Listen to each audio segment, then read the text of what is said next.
We're talking the Tampa Bay Buccaneers. They're at the Tennessee Titans.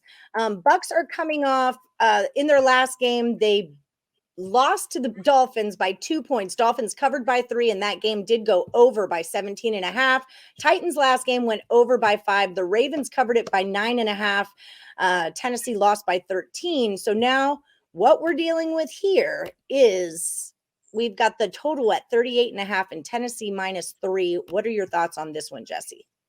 Hey guys, don't forget to like, subscribe, and ring that bell for notifications. That way you never miss one of our brand new shows, the Picks and Parlays Power Hour. We're talking football Monday through Friday at 3 p.m. Eastern. Don't forget to jam that bell for notifications. Difficult game for me to cap because both these teams are on my fade list. Not a big fan. I've done the projections for season win totals, and I'm going under on both of these teams. And you look at the head coach's preseason records. You got Todd Bowles, 7-10 record in the preseason. Mike Vrabel, 4-8 in the preseason. One thing though is Tampa Bay. They did play quite well in their loss. In fact, they had a opportunity to win the game. They missed a potential game-winning field goal in that loss to the Dolphins. And their quarterback play was pretty solid. We all know that Tom Brady has stepped away from the team, but Kyle Trask threw for 258 yards on 25 of 33 passing, which is pretty good for a guy like him. And they do have Blaine Gabbert, who is a veteran. He was 5 of 5 for 56 yards and a touchdown. So, I mean, he didn't see a lot of action, but when he was on the field, he played pretty well. If he gets time in this game, that bodes well for the Bucks.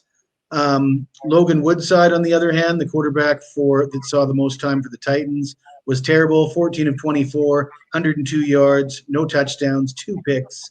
Malik Willis, he was electrifying with his legs, but after the game, Mike Vrabel said that he wanted him to throw the ball and he wouldn't throw it, so he yanked him, which doesn't sound all that great, even though he looked great running the ball. I'm going to reluctantly say that I would take the points with the Bucks based on superior quarterback play and based on the fact that neither of these head coaches take these games seriously. You're in a position where you might as well just take the points, in my opinion. I'm not opposed to that, and I like Kyle Trask. He's a Florida kid, wasn't he? I liked him. I feel like he's going to do good things. He's got a great mentor in front of him with Tom Brady, obviously. And I feel like whenever in doubt, just take the points and work it out is how I go with that one. Do you have any feelings on a total? I mean, out of the 17 games we saw in the preseason, that includes the Hall of Fame game, it was a lot of totals. I believe only 3 went under. So what do you think about this week for preseason, week 2? Are we going to see more unders? The odds makers have risen those numbers up quite a bit. Well, anytime you see something like that happen where the over hits, at such a high percentage, you expect the bookmakers to compensate. It might take the bettors might pile on as well. If those numbers start creeping up even a little higher, which they may do, I think the value would be on the under. One thing worth pointing out is the Bucks have some offensive line issues. They've lost their first and second string center. That might slow their offense down a little bit. So I would lean toward the under, especially if you can get some value if this line gets bet up a little more closer to game time. And don't forget, teasing is an option. Maybe the Bucks and the under in a teaser would not be a horrible idea. Sometimes we like to do tricky things like that. Do you tease, Jesse? Are you a teaser at all?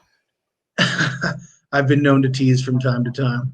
All right. Well, that's another show. Okay.